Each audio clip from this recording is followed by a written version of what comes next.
Ignition sequence starts.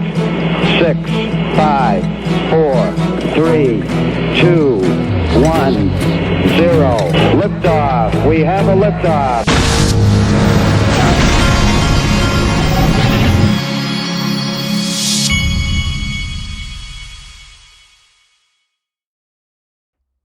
Hey everybody, this is the Digital Asset Investor, and I'm trying to be a little quiet because there are people asleep in the house, but don't worry, we're about to get it done. Okay, the first thing you need to see is it looks like someone's relisted XRP. This is from Phoenix. We're happy to announce that Phoenix is offering a spot and contract trading for 8 new coins. Additionally, due to popular demand, we are also bringing XRP back onto the platform. Check out the details below. So there you go. It's only a matter of time for all of these platforms, folks. Wanted to look at the market. There was a little bit of a pullback in things, but not anything major over the last 12 hours or so. XRP had gotten up around 141 or 2. I think it's down 133. When I first got up this morning, this was down further, so it looks like things are kind of reversing. Wanted to show you what a few of these TA guys are saying, since I'm not one. Crypto Wizard says XRP, BTC both closed bullish, but XRP BTC should take charge and move towards that number BTC, which will push XRP above 148 and start moving towards the 195 zone. I'll add more scalps if I see the intraday chart, Then Crypto Bull says this. Now this one caught my attention. It's hard to believe XRP will be anywhere between $10 and $30 within the next 8 weeks. Boy, I'll be dancing like this guy if that is true. So that tweet caught my attention. Then Dark Defender, he says, hi there, we are getting closer to another big day on the 30th of April is what his charting is showing him. Well, as you know, I'm positive about XRP. I think that the case will result in favor of XRP. Therefore, price should reflect this and outcome. That's why I expect the all-time high. XRP, the world reserve currency. Actually, Miguel Valles says the world reserve digital currency, a world reserve digital currency. That's what I believe too. Now, but one thing he said in here that I totally agree with, this 30th of April, that's when they're having that court hearing and the judge is letting 4,000 people in. And that is what everybody's looking towards, because I was telling somebody yesterday, I don't believe that the judge would invite so many people that they know are huge XRP fans just so that to say something awful that we all hate. I just can't imagine that that's the way the judge would operate. JP Morgan, DBS Bank, and Singapore government. Now, who's been working in Singapore for the last 2 or 3 years? Singapore is Ripple, okay? JP Morgan, DBS Bank, and Singapore government-owned investment company Temasek are teaming up to create a new blockchain-based joint venture for payments, trade, and settlement. And then Matthew Liney says, he shows this announcement, he says, JP Morgan, DBS, and Temasek have previously worked on Project Ubin. This might run on R3 Corda. Don't forget, R3 owns a lot of XRP. We don't know how much because the settlement with Ripple was confidential. And also don't forget, the CEO of DBS was in Singapore 2019 at Swell, the Ripple annual conference. Okay. Chamber of Digital Commerce, who has been extremely quiet ever since this SEC lawsuit against Ripple was announced, they have been extremely quiet. They say, we are also watching the outcome of the Ripple case closely. The U.S. government needs a coordinated approach to digital assets that supports innovation. We can't afford continued confusion. It's bad for everyone. The House just passed H.R. 1602 that will address these issues. All right, now, wanted to show you this. Yesterday, up pops videos from Chris Larson on, it looks like Bloomberg, and Brad Garlinghouse on Fox Business.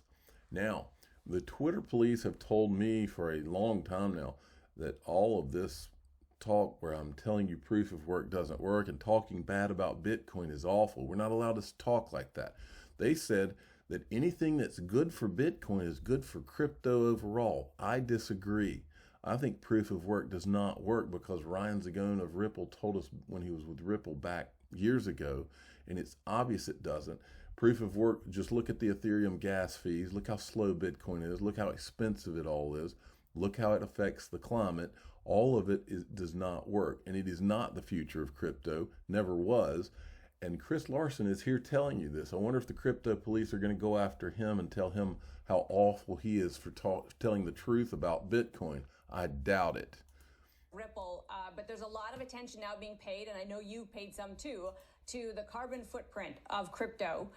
But it's also true of some other ubiquitous technologies we all know and love and can't live without. The carbon footprint of technology can be huge. Have we paid enough attention? Should we be working faster in that particular area to make sure we keep it under control?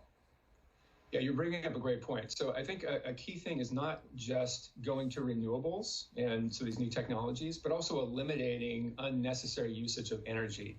And this is sort of where crypto gets it wrong, right? And there's sort of there's two parts of crypto today. There's a fairly green, low energy crypto, about 40% by market cap, if you include Ethereum switching over to low energy.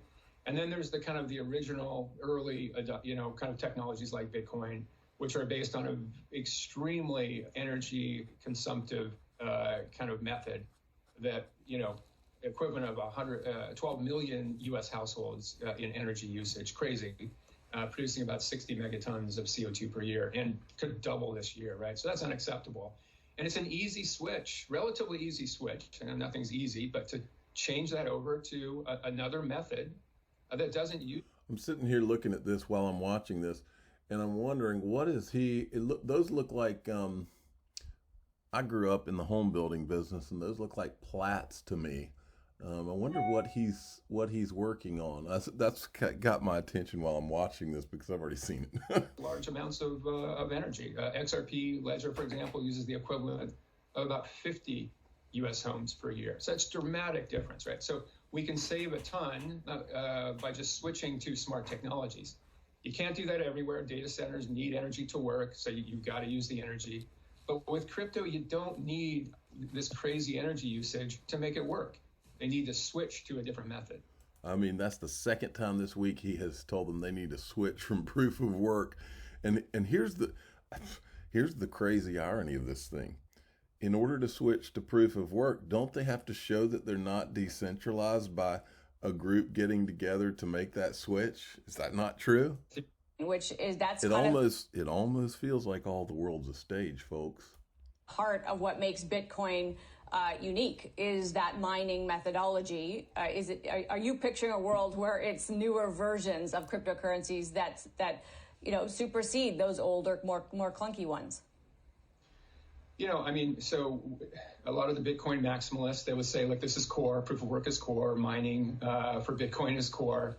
It's interesting, it's brilliant, it's fun, but again, not necessary. We have now proven almost a decade of evidence, XRP ledger, carbon neutral, it's closed 62 million ledgers over the last almost 9 years. These other methods work. This is why Ethereum is switching to proof of stake, and they should be commended for doing that. That will be essentially carbon neutral, low energy.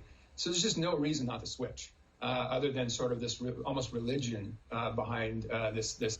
How dare he? I cannot believe Chris Larsen is telling the truth about how proof of work does not work. That is so awful. I can't believe I'm being extremely sarcastic here because for months, really almost a year, I've been telling you the truth about Bitcoin and proof of work and how it doesn't work and how it's all unnecessary and it's not the future. How many times have I told you it never was? It was never Bitcoin. Chris Larsen's telling you right here it was never Bitcoin.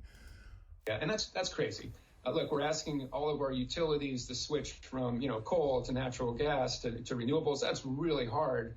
Why should crypto be left out of that sort of hard decision? It's hard to do, but they can do it. Absolutely can do it. But the real question, the question is this: he's saying they should switch to something different. The real question is what Charles Hoskinson said. And he said that if Bitcoin was ever jumped, there's no need for it. The only thing that makes Bitcoin Bitcoin is that it's at the top of the list. Everything else is not as good as the other digital assets. The technology is terrible, and they know it. So what's the point of switching? Why not just pour all the money that's in Bitcoin into these technologies that actually work and have utility and don't burn up a lot of energy? And there you go. That's where this story ends. This is what he is talking about, folks. The Anthony Pomplianos of the world have to hear this and be literally put. I can see Anthony Pompliano putting his hands over his ears and going la la la la la la la la la la, because he doesn't want to hear this. This is the truth. But do you believe Bitcoin in its current form will be around a decade from now? I do, and I think they will make the switch. I think they'll have to make the switch because what's Or driving go away. energy usage is investors, right? That drives more energy usage. And I think companies, individuals, they're going to be under pressure. Like, well, don't do that, right? Why are you hurting the climate fight? About cryptos, but do you? Okay. I was going to show you this. I was going to show you the Brad Garlinghouse interview, but I'm going to go ahead and put that in the second video for today because I don't want to make this run too long. But I wanted to show you this on Unstoppable Domains. Today or yesterday, I think, they launched their premium domains NFT sale for the category of crypto and blockchain. So these are domains that have never been listed before. So you can get .crypto, coin.crypto. These are their two most expensive ones, coin.crypto and wallets.crypto. And then tokens.crypto. You'll see all kinds of, whale.crypto. That's a good one. 25,000. You can get whale.crypto. I like that one.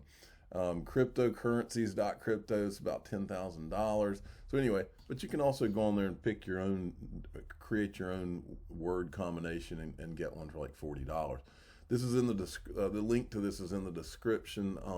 And these guys, they're an affiliate, but they're also a sponsor this week. I'm the digital asset investor. I'm not an investment advisor. This is for entertainment purposes only. Please subscribe. Hit the like button. Tell your friends and family that whale.crypto is for sale at Unstoppable Domains for $25K.